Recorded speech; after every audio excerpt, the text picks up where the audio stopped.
sure, soon enough somebody will pop out and let us know why it is they decided to change up the tour. Oh, wow. Okay, these cars are starting to look awfully familiar. I don't know, I'm starting to have a very bad feeling about this. My name is Roman Pierce. Pleased to meet you. Our buddy Hobbs asked us to stash you from Shaw for a while. So we brought you in our secret spot. All right, look guys, we're gonna keep Shaw from finding you, but to keep you safe, we need your help.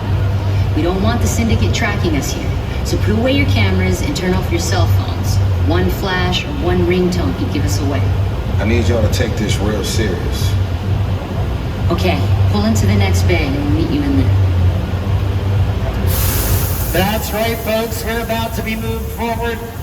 Make sure you remain seated. Keep those hands, arms, feet, and legs inside the tram at all times. Hold on to all your personal belongings, and let's get ready to party.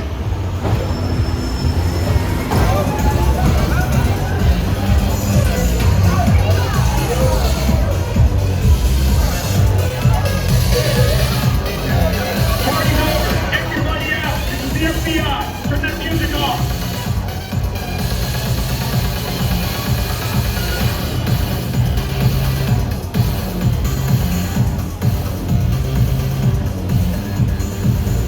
This is what we're doing. This is the race day after party. And where the other?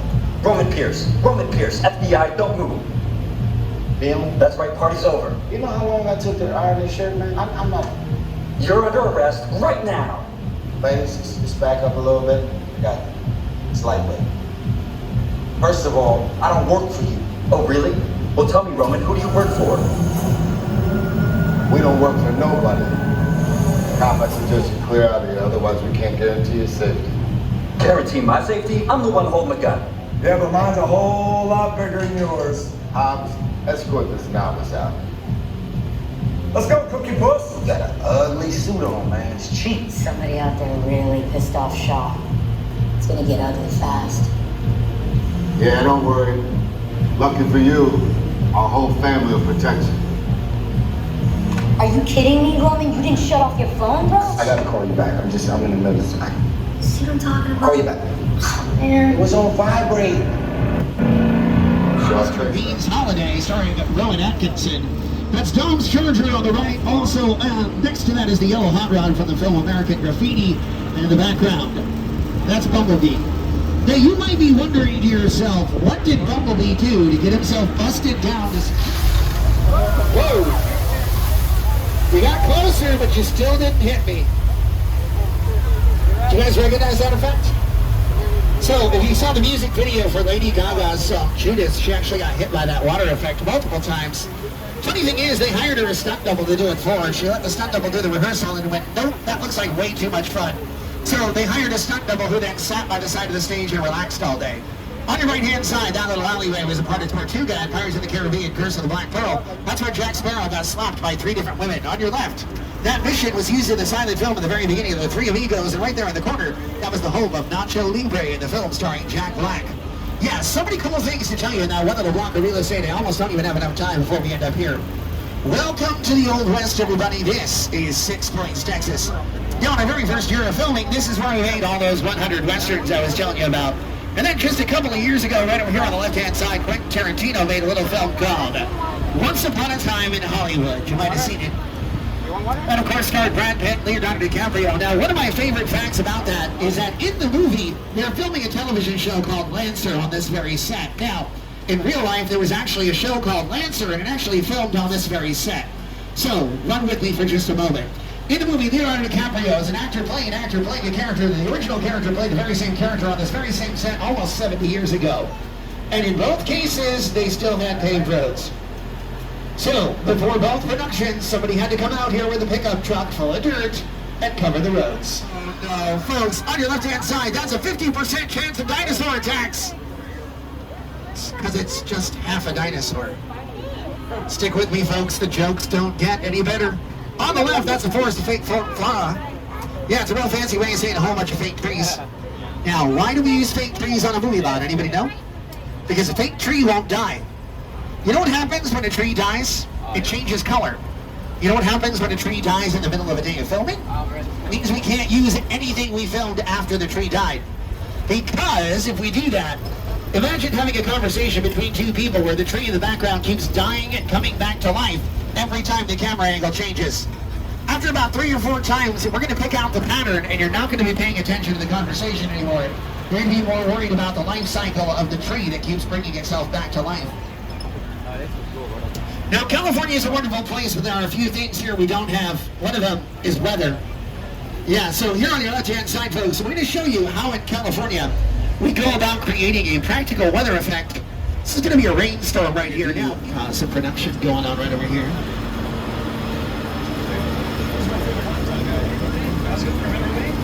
See all the hot set signs. Anytime you see one of those, it means anything could be flowing anywhere.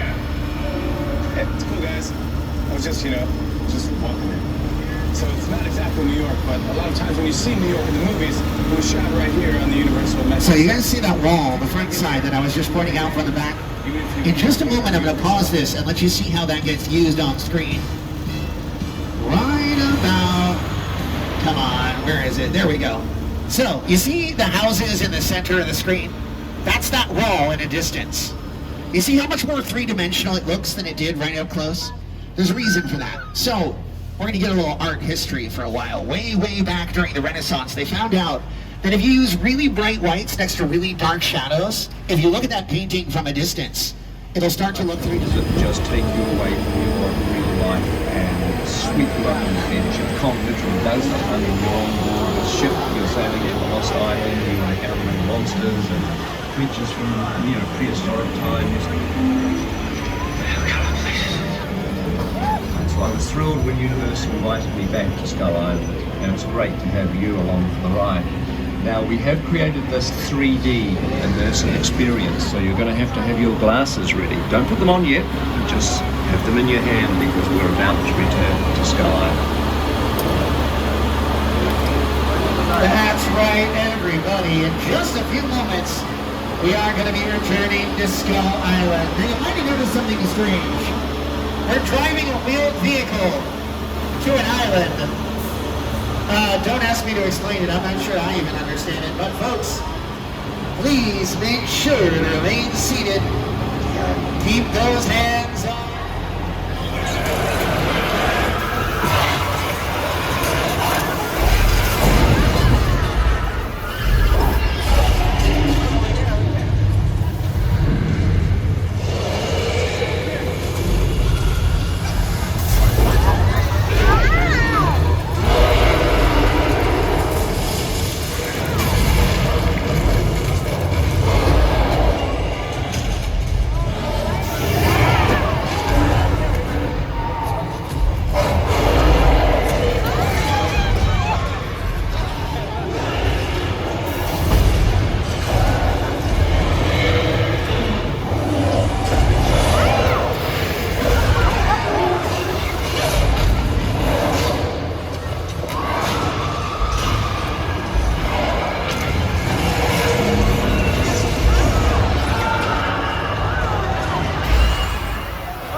Stylish though they may be, you don't need to wear those 3D glasses anymore. You go ahead and take them off for the time being. Just make sure you hold on to them and that you always know where they are.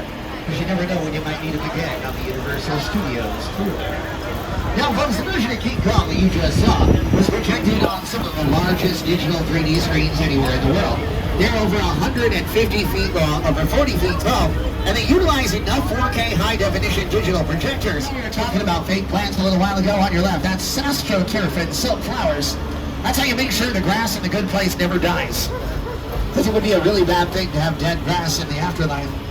Now, folks, this is also where you'll find all those monster movies I was talking about. You know, Frankenstein, Dracula, the Wolfman, the Mummy, the Invisible Man. He's right over there! Thank you to anyone who went looking for the Invisible Man.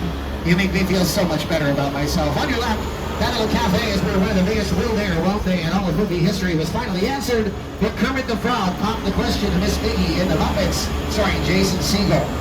I lost $50 on that bet. They didn't even make it. I mean, come on. On your left, you guys remember the show Chuck? That was from the 3rd season. That's where Sarah dumped Chuck in the premiere. On your right, that's the Court of Miracles. That's where Frankenstein's monster appeared on screen for the very first time. Also where they filmed an episode of the show Moonlighting, starring Bruce Willis and Sybil Shepherd, where they recreated the Shakespearean classic, The Taming of the Shrew. Now, our monster movies are definitely the biggest business we had here when we first got started. And we have a lot of big names that came out of that. Of course, we all know that Bela Lugosi played Dracula, and we all know that Boris Karloff played Frankenstein. At least we do now. However, originally, that was not what was intended. Originally, they wanted Bela Lugosi to play both roles. So they had him come in to audition for Frankenstein's monster, and he asked to do his own makeup. I think if he had stopped himself from doing that, we might have a different future, because his makeup job was more comical than scary. Well, folks, we're heading into Soundstage 50. This is one of our biggest and busiest working sound stages here at Universal. There are actually 2 stories here, one on top of the other. There's a street scene up top. We're not going to be able to check that out because it's just way too much time and energy to go upstairs. Now, how do I know there's active production? Because they actually still have all the cameras and everything set up for later on today. So please make sure to remain seated. Don't lose anything, because anything we leave behind will ruin continuity. Now, as this is active production, they don't tell us a whole lot about what's being filmed, but I have figured out one thing. This movie does not take place modern day. How do I know? There are payphones on the wall. When was the last time you saw a payphone anywhere in the world? Whoa. That's all right, folks. That's just how we say hello here in Southern California. Okay.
You just survived an earthquake. The big one representing an 8.3 earthquake on the Richter scale. Now that is the best earthquake in the world. You want to know why? It's the only one that cleans up after itself. Yeah, literally 45 seconds from now, that entire room will go back to its very first position, leaving nothing but a wet floor as evidence of what's about to happen. Now, folks, I'm going to show you how that was used in an episode of the TV series Bones. Rider. On your left, these are the Flintstones vehicles.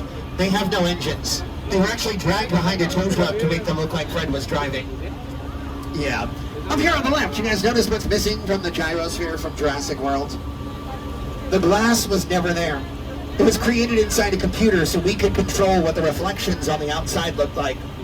That tank on the left, you guys, that was from the Transformers, but unlike the Transformers, that tank is less than meets the eye. The whole thing is made of plywood and particle board. Now, the reason they did that, you guys remember at the end of the Transformers, that tank that got stepped on by the Decepticon and it got crushed right in front of you? That was the tank. So they built it out of plywood, they filled it full of hydraulics so it gets crushed.